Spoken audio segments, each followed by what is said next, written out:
मंचासीन संत महात्मागण, समिति के सभी सदस्यगण, ऑर्केस्ट्रा के साथी, मेरी माताएं बहनें, मेरे पिता तुल्य बुजुर्ग, लाडले भाई और प्यारे बच्चे, आपको सबको मेरी राम राम। आज पहले मैं 28 तारीख को आपके कार्यक्रम में हाजिर होने वाला था, कलश यात्रा थे उस दिन थी,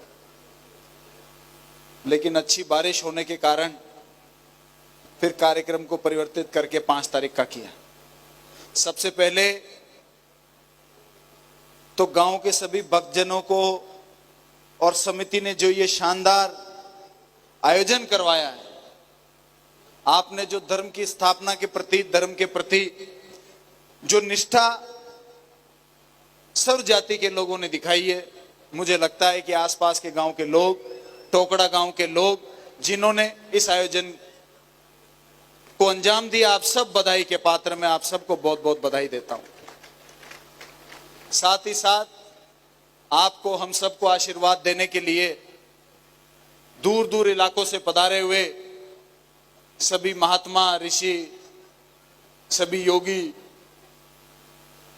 धर्म का मार्ग दिखाने के लिए यहां पर हमारे बीच में पधारे, उनका भी मैं तहे दिल से बहुत बहुत आभार और बहुत बहुत स्वागत करता हूं। साथियों, ये धर्म का मंच है और मुझे तो, मैं भी महादेव जी का भक्त हूं। अनेकों बार पूजा यज्ञ में शामिल होता हूं, लेकिन अंत में एक जयकारा बड़ा अच्छा लगता है, जिससे सीखने की जरूरत है। अंत में पूर्णाहुति होने के बाद में एक जयकारा लगता है कि धर्म की विजय हो, अधर्म का नाश हो, प्राणियों में सद्भाव हो और जगत का कल्याण हो।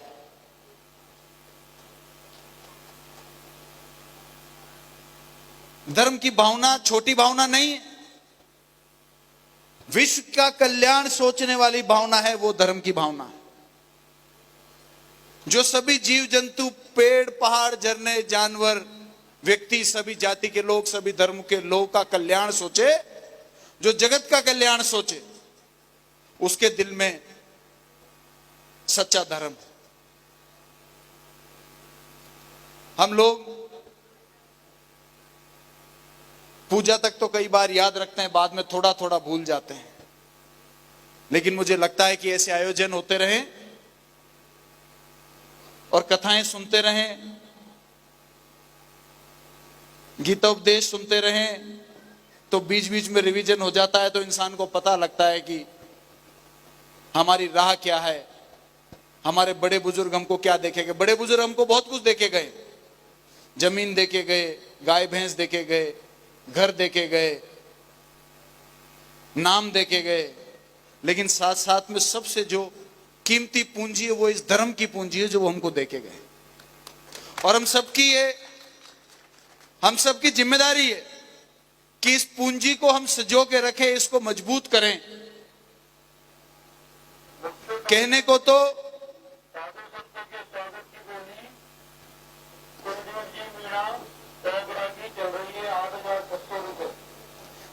तो गंगा जी में डुबकी लगाने से पाप धुल जाते हैं, ऐसा कहते हैं, लेकिन घर में माता पिता भूखे बैठे हैं तो गंगा में कितनी डुबकी लगा लो, आपका पाप नहीं धुलेगा। कोई गाय, क्योंकि रजिस्ट्री किसके खेत हुआ है वो पशु पक्षियों को तो पता नहीं है, तोते, मैना, चिड़िया, उनको थोड़ी पता है ये किन साहब का खेत। गाय को थोड़ी पता है कि मैं चरते चरते किसके खेत में आ गई।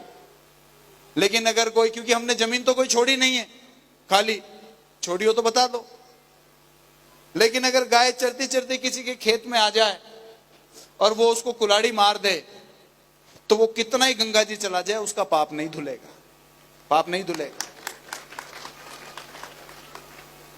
असली धर्म आपके आत्मा के अंदर है, आपके गांव के अंदर है, आपके गांव की बसावट के अंदर है, घर घर के अंदर है, बुजुर्गों के अंदर है, कुदरत के अंदर है। हम तो वो लोग हैं जो नदियों की पूजा करते हैं, अपन वो लोग हैं जो पेड़ पौधों की पूजा करते हैं, अपन वो लोग हैं जो पशुओं की पूजा करते हैं। यही हमारा धर्म हमको सिखाता है। तो अगर हम इसकी पालना करेंगे तो मुझे लगता है कि इतने संत महात्मा जो हमको, उन्होंने 5-7 दिन यहां पर इतना समय दिया, हमारे बीच में रहे, मुझे लगता है वो कामयाब हो। समाज में सभी को अपना अपना कर्तव्य जो निभाएगा वो भी अपने धर्म का पालन करेगा। आज मुझे आप लोगों ने विधायक बना दिया, तो मेरा क्या धर्म बनता है? मेरा पहला धर्म बनता है कि सबके साथ न्याय बराबर हो। कोई किसी भी जाति से, किसी भी गांव से, किसी भी धर्म से आता हो, लेकिन न्याय सबके लिए बराबर होना चाहिए। दूसरा, आपके बच्चे बच्चियों के आने वाले भविष्य के लिए जो विकास जरूरी है वो विकास होना चाहिए। आपके आशीर्वाद से, महादेव जी की कृपा से, संतों के आशीर्वाद से मुझे मंत्री बनने का मौका मिला। मैंने एक बात कही थी कि 5 साल मंत्री रहूंगा तो 25 साल की कसर निकाल दूंगा। अपनी हिंडोली तहसील 71 साल हो गए थे जब मैं मंत्री बना, देश को आजाद हुए। तब इस तहसील के अंदर 71 सालों में एक भी सरकारी कॉलेज आपके बच्चों के लिए नहीं बना था। 5 साल के अंदर मैंने 5 गवर्नमेंट कॉलेज बनाए। एक गवर्नमेंट कॉलेज, एक ITI, एक कृषि कॉलेज, एक मेडिकल कॉलेज, एक नर्सिंग कॉलेज, ताकि आपके बेटे बेटियां अच्छी शिक्षा को लें और जीवन में आगे बढ़ें, आपका नाम रोशन करें, आपके परिवारों का नाम रोशन करें, आपके गांव का नाम रोशन करें। टोंकड़ा से लेकर, बूंदी से लेकर, जयपुर से लेकर, दिल्ली से लेकर, लंदन, अमेरिका तक आपके बच्चे आपका नाम रोशन करें। उसके लिए 5 कॉलेज की स्थापना आजादी के बाद पहली बार इस कार्यकाल के अंदर हुई। सड़कें बनी, बांध हुई। पिछली बार मुझे खुशी हुई कि 14 अगस्त के दिन, 14 अगस्त या 15 अगस्त शायद वही दिन होगा, टोंकड़ा का तालाब कई सालों के बाद में भरा। गांव के लोग आए थे, वो कौन सा पीछे एनीकट था, सेवने वाला, कि अगर वो एनीकट भर जाएगा और कैनाल खुद जाएगी तो गांव का तालाब में कभी पानी की कमी नहीं आएगी। वो बनवाया और पहले ही साल में भर गया, गांव के तालाब में पानी आ गया। तो मुझे लगता है कि अपने कर्तव्य, समाज के अंदर जो जिस पद पर है, जो जिस जगह पर है, अगर वो अपने कर्तव्य की पालना कर रहा है तो भी वो धर्म का सबसे बड़ा काम कर रहा है। हिंडोली के अंदर हमारे इलाके के किसान, उनकी फसलें पैदा होती थी, या तो वो अपनी फसलें देवली लेकर जाते थे, बूंदी लेकर जाते थे, और वहां पर वहां के किसानों को पहले प्रायोरिटी मिलती थी, अपनी तहसील के किसानों को लास्ट प्रायोरिटी मिलती थी। 3-3, 4-4 दिन वहां बैठे रहते थे। हिंडोली में मंडी बनाई ताकि हिंडोली तहसील के किसानों को फर्स्ट प्रायोरिटी मिले, और इस पूरी हाड़ौती के अंदर सबसे ज्यादा भुगतान, सबसे ज्यादा महंगी कीमत पर कहीं फसलें बिकती तो हिंडोली की मंडी में बिकती है, ताकि मेरे हिंडोली तहसील के किसानों का भला हो, इनके बच्चों का भविष्य आगे बढ़े। सड़कें, हर चीज, इतना विकास हुआ है तो ये अशोक चांदना की हिम्मत नहीं है अकेले की। ये आप लोगों का विश्वास, आपका आशीर्वाद है, आपका अटूट विश्वास, जिसने मुझे इतनी शक्ति दी, इतनी सोच दी कि विकास के ये आयाम हम लोग पार कर सके। और आगे भी मैं आपको विश्वास दिलाता हूं, जब मैं पहली बार विधायक आप लोगों ने मुझे बनाया था 12 साल पहले, लोकेश जी, मेरे सिर में, दाढ़ी में एक भी सफेद बाल नहीं था तब। अभी बहुत ज्यादा हो गए, काले बाल कम रहे हैं। लेकिन मुझे याद है तब मैं सर्दियों में अच्छे बुरे में गांव में बैठने जाते हैं, प्रिंसिपल साहब कहीं बैठने गए तो मैंने पूछा क्या हो गया, तो लोग कहते थे साहब पाणत कर जा, रात में सांप डस गयो, कीड़ो काट गयो, कहीं हो कि सियाड़ा में पाणत कर जा और निमोनिया बन गयो, बुखार आ गयो और घर में एक ही कमाबो वालों जो नरियो। तब मैंने अपने आप से सवाल पूछा कि किसान को ही रात में खेती क्यों करनी पड़ती है? इंडस्ट्री को दिन में लाइट मिल रही है, शहरों में दिन में लाइट मिल रही है, किसान को दिन में लाइट क्यों नहीं मिल सकती? और जब मैंने यह सवाल उठाया तो बड़े बड़े नेताओं ने, बड़े बड़े मंत्रियों ने कहा कि यह असंभव काम है, असंभव। लेकिन मेरे अंदर एक विश्वास था कि अगर दिल में सच्चाई हो और काम में ईमानदारी हो, असंभव कुछ नहीं होता। तब हम लोगों ने यह बीड़ा उठाया कि किसानों को सर्दी के अंदर दिन में बिजली दिलाएंगे। अपनी सरकार आने के ऊपर 95 करोड़ का अपग्रेडेशन का काम सारी जीएसएस के अंदर और जितने भी पावर ग्रिड्स हैं उनके अंदर करवाया। और हिंडोली तहसील राजस्थान की पहली तहसील बनी कि जब सर्दियों में किसानों को दिन में बिजली मिलती है और वो रात को अपने घर में आराम करते हैं। नहीं तो उससे पहले तो रात भर किसान खेत में, माताएं बहनें चाय बना रही है, खाना बना रही है और बच्चे खेतों में जा रहे, पूरे परिवार का जागरण होता था। होता था कि नहीं होता था? कितना परेशान होते थे। लेकिन अभी ये विकास का सपना पूरा नहीं हुआ है। अभी मैं इसको पूरा करूंगा। 70% काम हुआ है, 30% अभी बाकी है।